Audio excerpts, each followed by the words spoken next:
Hello and welcome back for another Torah Tuesday. Today we're diving back into Exodus. We're picking things up in Exodus chapter 13, verses 17 through 19. This is the moment we've been waiting for. The people are actually going to leave Egypt and begin their journey. And this passage sets up the parameters for their journey and begins to tell us where they're traveling.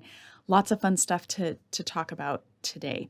So I'll begin by reading from my translation from the Hebrew. Now, when Pharaoh sent the people away, God did not lead them on the road to the land of the Philistines, though it was near, for God said, "Lest the people regret when they see war and return to Egypt." So God turned the people on the desert road toward the Sea of Reeds. Organized for war, the Israelites went up from the land of Egypt. Moses took the bones of Joseph with him, for he had made the Israelites solemnly swear, saying, "God will surely visit you, and you must take my bones up with you from here." All right, so several things for us to talk about. First of all, there is no shortcut to Canaan.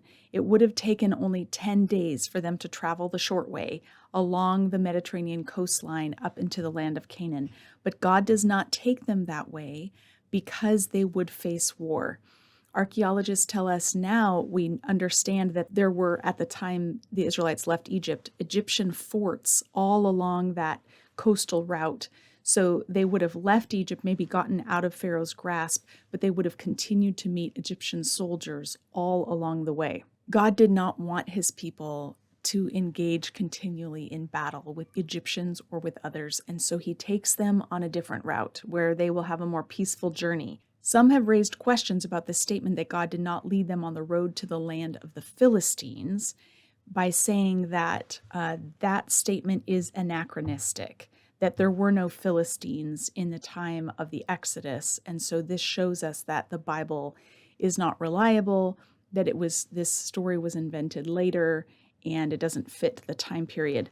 So let me just quickly deal with that objection. First of all, roads in the ancient world were named for their destinations, similar to a bus route today. If you see a bus driving down the road, a city bus, it will say over the driver, there will be a reader board, at least if you're in the US, this is how it works.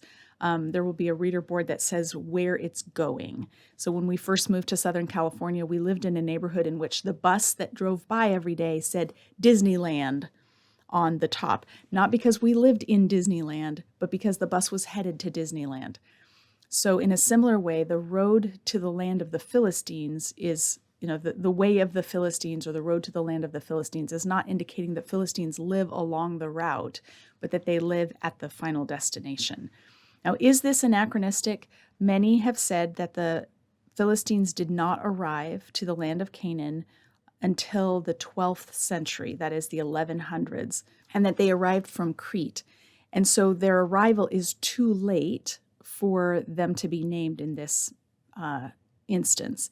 And the first mention of the Philistines outside the Bible is during the reign of Ramses III, who lived after the Exodus in the 1100s.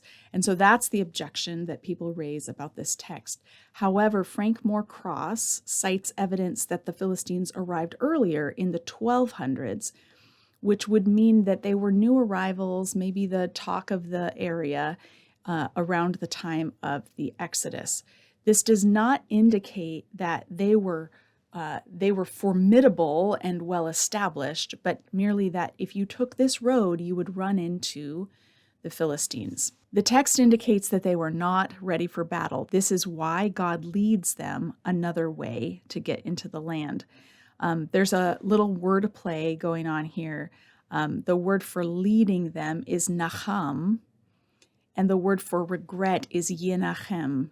So there's a rhyme between Nacham and Yinachem. God didn't lead them through this route because he didn't want them to regret leaving Egypt. Ironically, although they're not ready for battle, the text tells us that they leave Egypt organized for war. This is the Hebrew word chamushim, and there's a lot of debate about how to translate it. I've translated it as organized for war.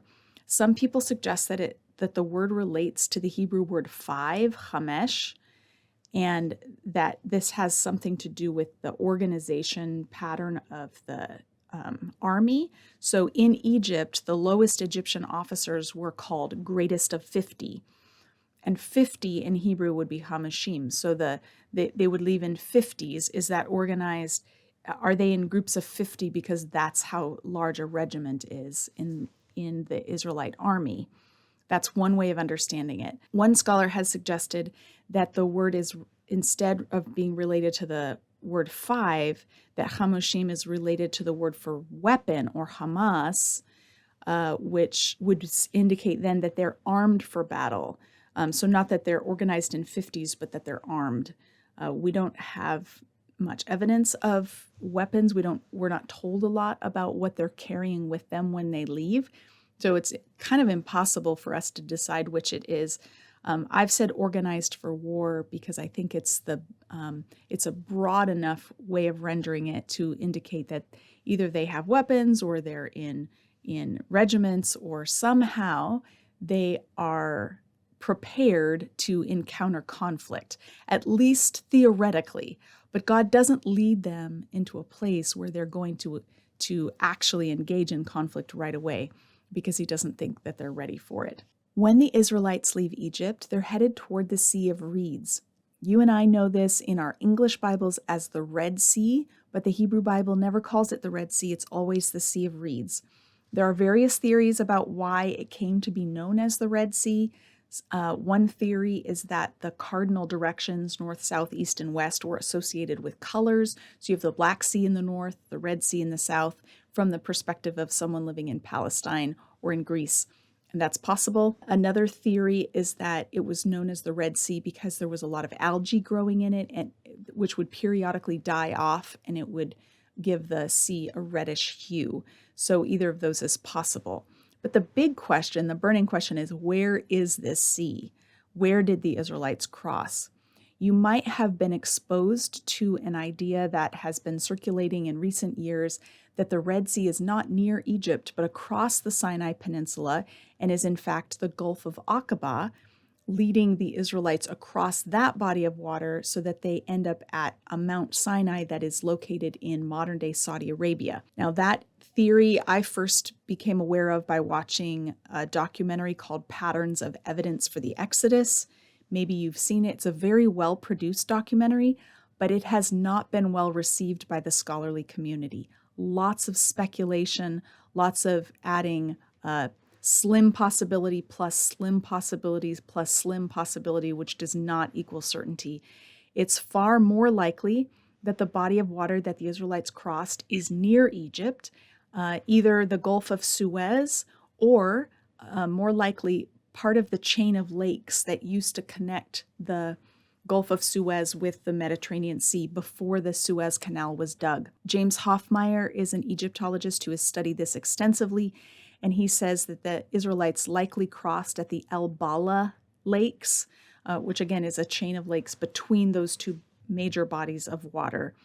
A recent book by Barry Beitzel on the location of the Red Sea also argues against the Saudi Arabia hypothesis and says, for lots and lots of reasons that he puts forward, shows that the sea that they crossed had to be right there near Egypt, no more than 3 days walk away from where they lived, etc. So they're crossing a body of water. They're headed towards it. At least we'll still cross that body of water in a future episode. One thing that is fascinating about this text is that when they leave, imagine you're carrying everything that you own, like everything you own and are taking with you, you have to carry.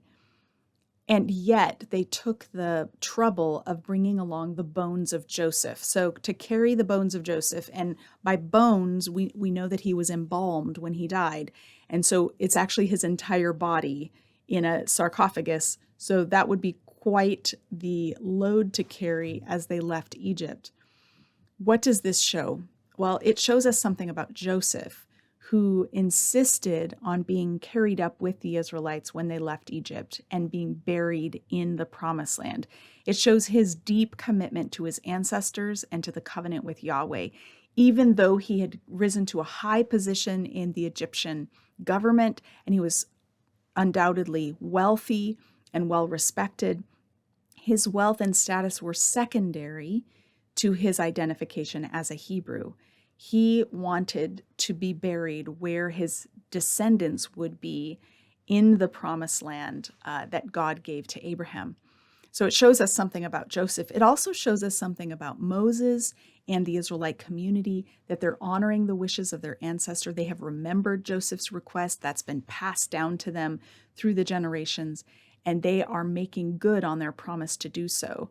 At cost to themselves, they are bringing him with them. And so this passage gives us a glimpse of this adventure of obedience that Israel embarks on. It shows God's providential care in bringing them on a route for which there will be less opposition. They're not going to encounter war with the Egyptians along the way. But God's providential care is paired with human determination to identify with this God who has shown himself to be both powerful and good. Have a great week.